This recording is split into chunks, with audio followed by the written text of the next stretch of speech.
A young web designer inherits her uncle's resort in South Africa and has to choose whether to keep it or sell it to another resort. In the opening scene, we see the protagonist, Kira Slater, walk into the office. Her coworker joins her at her desk to ask whether she's prepared for the vacation. Everyone's supposed to go to Scottsdale, but Kira does everything she can not to go. Her coworker is a fan of the wildlife, so she is more than excited about the trip. The doors open and a rather good-looking guy walks out of them. His name is Brad Wilson, and he is an accountant who happens to be Kira's boyfriend. Walking into their office, he's disgusted by the noise they're making. They decide to grab a coffee, and as they do, he hands her emails.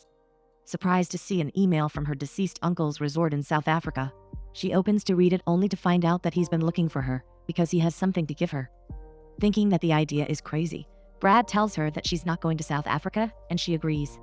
We're taken to South Africa filled with beautiful sceneries and wild animals, as well as plantations, at the resort Ukathila, where the workers are trying to negotiate with lawyers to keep the place. The only male tour guide, Tom Anderson, offers to fix the situation, but his colleague, Ally, laughs at him for always wanting to fix everything himself. He tries changing Elwazi's mind, but she seems to have given up on leaving the resort because she believes that he will sign the contract in New York. Once again, he assures her that he won't, but she knows that there is a chance he might. The solution to the resort is Kira, and luckily for them, she changes her mind and decides to visit South Africa overnight, seeing a picture of her, and her uncle had woken up the memories she had from the resort, which is why she feels obliged to be there. She breaks the news to her not-so-supportive boyfriend Brad in the morning, and of course, he advises her not to. Regardless, she stands her ground, and soon we see her in a helicopter on her way to the resort. The ride is nothing like she'd imagined, so when they get to the ground, she's more than happy to be standing. Before she comes, however, Tom and Ally talk about the new VIP guest, and he assumes that she doesn't belong at the resort, therefore hoping that she's not the new owner. His assumption comes out to be true as Kira complains the moment her feet touch the ground. Nevertheless, they make their way to the resort, and once they arrive, Elwazi is thrilled to see her all grown up. After hugging her, she suggests they get inside. But before Kira has the chance to get her luggage, Tom insists he bring it in for her. Walking in, Kira sees a big portrait of her late uncle, and it makes her sad. However, Tom stands next to her as he says that her uncle was a great man, and she agrees. Elwazi tells them that they'll be having dinner and will meet with the lawyers the following day. So, Kira decides to go to her room. Stepping in, it takes her back to the old days when she was just a child. On the balcony, she steps out to enjoy the view when a giraffe pops out of nowhere, scaring her. She tells Tom all about it at dinner, and he assures her that they're not dangerous. They agree on one thing though, that the giraffes are beautiful, which is why he promises to give her a proper tour the following day. Since coming to the resort, Kira has noticed that there aren't many people, so she decides to ask him about it. He admits that they're having fewer people than usual, but are relying on the Europeans to come visit. Ally chimes in and jokingly tells Kira not to trust anything that comes out of Tom's mouth. They all start laughing when Elwazi joins them to share an old African saying. After dinner, Tom and Ally walk Kira to her room, and she thanks them for the delicious food. In the morning, Did took her to a specific place in nature where Elwazi was waiting for the lawyer.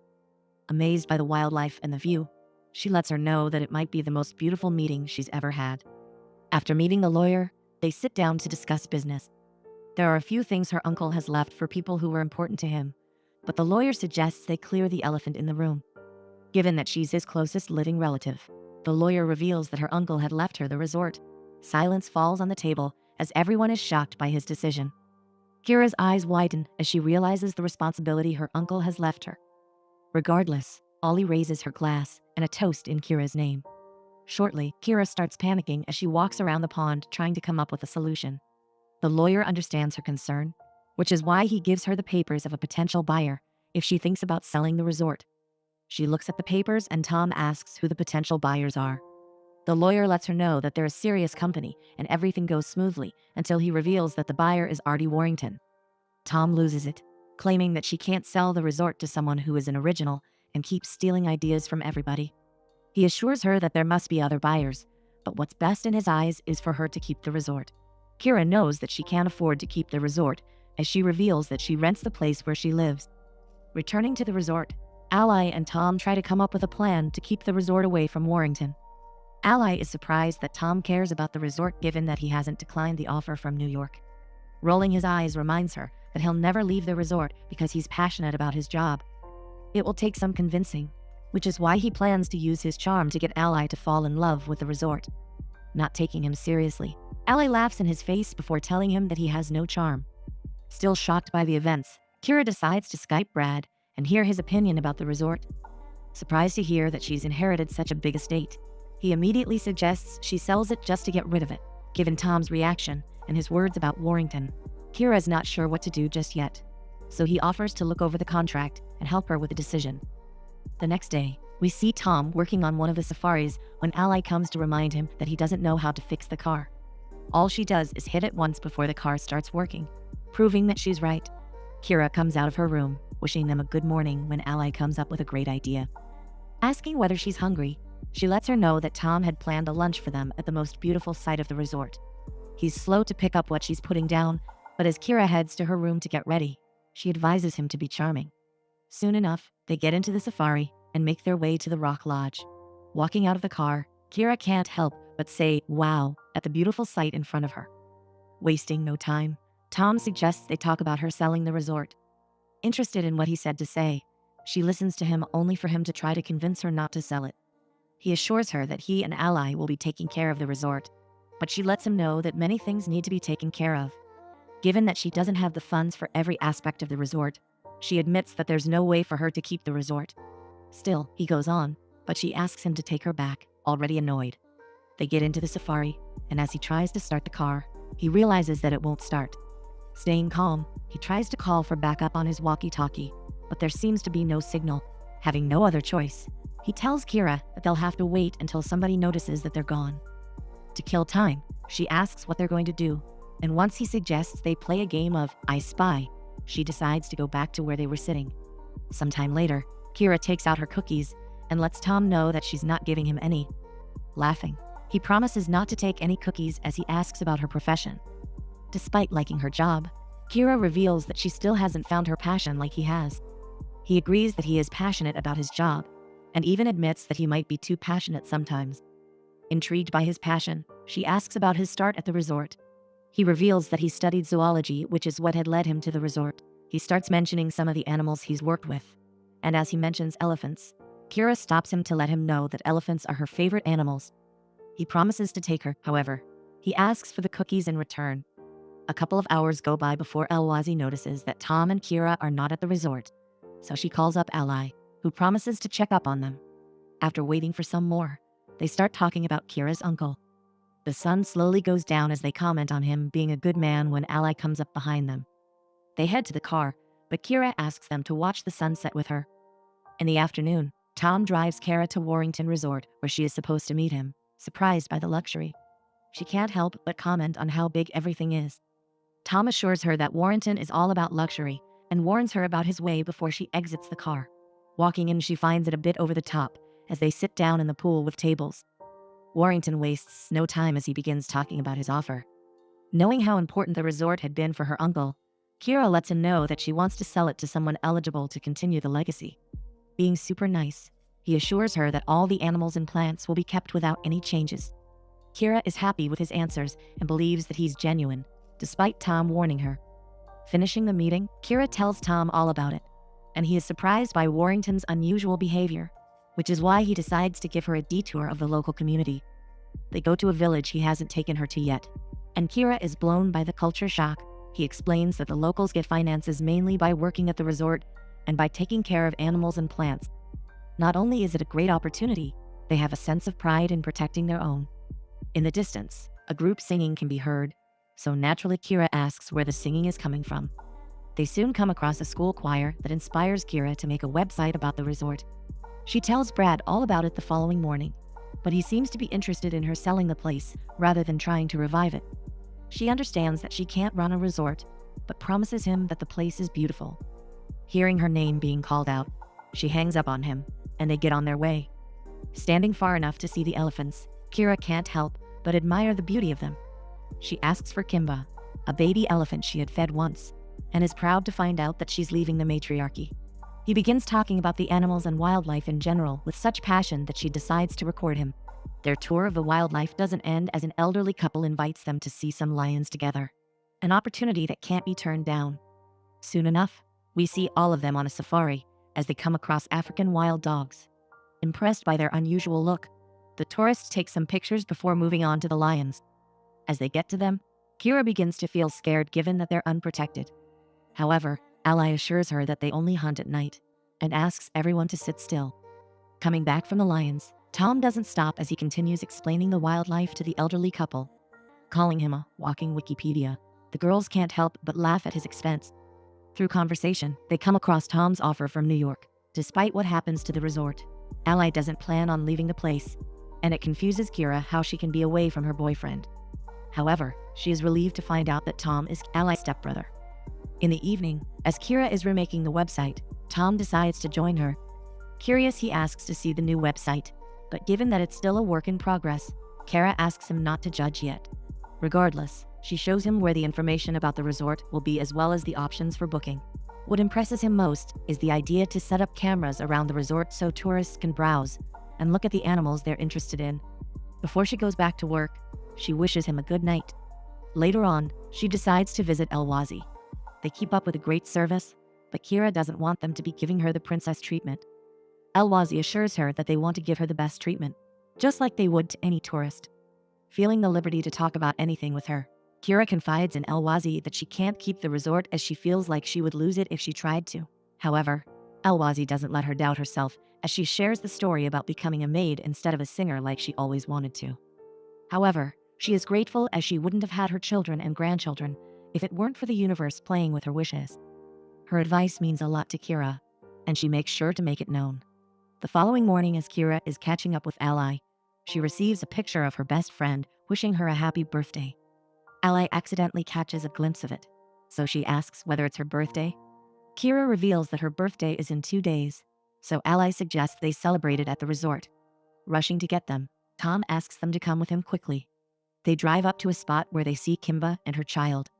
It makes Kira incredibly happy to see her, so she hugs Tom for making her wish come true. She continues thanking him, even as they get to the resort, and the flirting can be noticed. However, their moment gets interrupted by someone calling out Kira's name. Turning to face the sound, Kira is surprised to see Brad sitting by the pool. They sit down for a drink, and Brad keeps complaining about the warm weather. He lets her know that he had planned to surprise her in Scottsdale, but since the plans have changed, he decided to show up in Africa and help her with the sale. Although she's certain that she'll be selling the resort, she doesn't want to rush and give it away to the wrong people. However, he doesn't understand why she's waiting for it, let alone why she's so passionate about the place. She goes on about the insane beauty of the resort, but he couldn't care less as he tries his best to bear with the Heath. To show him what she's talking about, she decides to take him on a hike to where the whole resort can be seen. Naturally, he continues complaining, and as they get to the top, he doesn't even pay mind to the view. Kira asks him to look up and appreciate the moment, but he doesn't seem impressed by it as he claims to have seen all the animals at the zoo. When they return to the resort, Kira decides to look over the proposal for the sale. Brad sees her reading, and given that she's indecisive, he decides to finish the job for her. He asks to look over the documents one more time, and she gives them to him, unaware of his plan. Knowing that he'll be at a meeting, Kira sets on spending the day by the pool. Opposite her table, we see Tom admiring her from afar. Ally already knows that he likes her, so she encourages him to go talk to her. Tom reminds her that she has a boyfriend, but all Ally asks him to do is talk with her. Gathering the courage, he walks up to her and joins her at the table. Curious, he asks where Brad is, and she tells him about his meeting. Despite not liking him and assuming that he doesn't like him back, Tom gives credit to Brad for coming to Africa just to surprise Kira. She agrees, claiming that he's an awesome guy. With that, she wonders whether he has a special someone. He admits openly that he doesn't, but assures her that he wants a family one day. Seeing them talk and enjoy each other's company, Brad decides to finish the job and asks for directions to Johannesburg, where Warrington's estate is. Upon his arrival, he introduces himself as Kira's financial advisor and tries to get the deal closed. He knows Kira's only concern is the wildlife and land, which Warrington promises not to change, saying everything Brad wants to her. When he returns, he decides not to tell Kira what he'd done just a couple of hours earlier. Kira's birthday finally comes, and the first one to wish her happy birthday is El-Wazi. Kira has given the selling of the resort some thought, which is why she offers to sell it to El-Wazi and all the workers. Even if they combined everything they have, they wouldn't be able to cover up half of it, El-Wazi claims. Kira doesn't care about the money, claiming that she would sell it for $1, but Alwazi reminds her that it's expensive to keep it running as well. All of a sudden, a bright idea comes to Kira's mind, so she rushes to find Tom. Instead of Tom, she sees Brad waiting for her to have some birthday breakfast. He becomes disappointed as she tells him that she has to fix the issue about the selling, but promises to spend the evening celebrating her birthday. Finally, she finds Tom and asks him to go to Johannesburg as she has a proposal that will be the resort in the family. They meet up with Warrington, who invites them for breakfast. Instead of selling the resort, Kira suggests he invest in it and make profits that way. Although it's a good idea in theory, Warrington knows that the resort is a sinking ship, so he declines their offer. Having no other choices, Kira agrees to sell the resort under one condition. He promises to save the animals and land. Having already heard that, he reminds her that he had spoken to her financial advisor and is willing to give them 2 days to figure it out between themselves. Knowing that she doesn't have a financial advisor, she gets confused, but he tells her that Brad had been there the previous day. Hearing that her boyfriend tried to set her up breaks her heart, but the pain turns into anger and she rushes back to the resort to confront him. As they return, she looks for him only to be distracted by his surprise party. Local men sing her a traditional birthday song, so she begins to relax and enjoy herself. As they all sit down, Tom gives a speech about tomorrow not being promised, which is why he thanks Kira for putting a smile on their faces that evening. He hands her a gift, and she feels happy once she sees a bracelet her uncle used to wear, along with a picture of baby Kimba. Feeling grateful, Kira thanks them for the wonderful words and for making her trip incredible, not just because of the land and animals, but for accepting her as their own. Finally, Brad pulls out a red box and places it on the table. Kira opens it slowly to reveal a diamond ring in it. He asks her to marry him, and knowing what she now knows, Kira struggles to come up with the right answer. It cuts to a shot of him running after her, so she decides to come clean. Instead of apologizing, Brad claims that he only wanted to help her since he's a spreadsheet guy. What takes the straw is when he tries to blame her life changes, so she suggests they talk the following day. In the morning, we see Tom meeting with Ally. Given that he's the fixer, Ally asks why he isn't fixing the situation between him and Kira, and for the first time, he admits to not knowing how to. All he wanted to do was get her to fall in love with the place, not expecting him to fall in love with her. Ally notices how hard the situation is on him, so she pulls him in for a hug. When it comes to Kira, we see her enjoying the view as Alwazi brings her a cup of coffee. Not knowing what to do, she asks for advice, but Alwazi tells her that it's her decision at the end. To clear her mind, she asks to be taken to the top, and as she goes there, everything starts to make sense. When she returns, she decides to speak to Brad and break up with him. He assumes that she's mad because of Warrington, but it's the disrespect that has pushed her away from him. She's choosing to be alone for herself as she doesn't like how he doesn't view her as a serious woman, capable of making her own decisions. He claims that the resort has changed her, but reminiscing about her childhood days, the resort has reminded her who she truly is. Knowing that she's made up her mind, he decides to leave. Finding Ally and Alwazi, she asks them to organize transportation for Brad since he'll be going back. When it comes to her, she asks for a lot of food and coffee as she stays all night long perfecting the website. However, she becomes disappointed as they get 0 reservations by the morning. Alwazi reminds her that things don't happen overnight, but given that it's the internet, Kira knows that her idea has failed. Not only that, she gets a letter from Tom, informing her that he'll be taking the job in New York. Given everything that's happened, Ally stops by Kira's room to ask how she is. Kira explains that she's disappointed, but since there's nothing for her in South Africa, she has decided to go back to Chicago. Looking at her with a smirk, Ally lets her know that Tom likes her and is sure that she likes him too. She thinks she should talk to him, to at least say goodbye. Kira takes her advice and decides to see Tom as he backs up his truck. She expresses her disappointment to him as well, and given that they'll have nothing after the resort is sold, it doesn't make sense for either of them to stay on the island. At the very least, he offers to give her a ride, so she returns to get ready. However, as she makes it back to her room, she gets stopped by Alwazi, letting him know that she already has 16 reservations. Happy but concealed at the same time, she wishes they had a partner to cover the expenses when another great idea comes to mind. She tries to find Tom, and once she does, she reminds him about the village partnerships he had once mentioned. Promising to give them 50% of the property, Kira and Tom rush to find the chief. The long-awaited answer for who will get the resort finally gets answered as Kira agrees to share the property. In the afternoon, we see the chief, Kira and El Wazi standing among the locals, ready to sign the deal. Kira is happy that the resort will stay with the family, which is why he wastes no time in signing the deal. Everyone cheers as Yukafila is saved and will remain in the family. The new partners separate from the crowd to congratulate each other in private. Tom lets Kira know that she's an incredible woman who took a risk he hopes to have been worth. With a smile on her face, she assures him that it has been worth it. So he asks her to take another risk with him. Leaning in, they share their first kiss, finally letting their emotions lead them.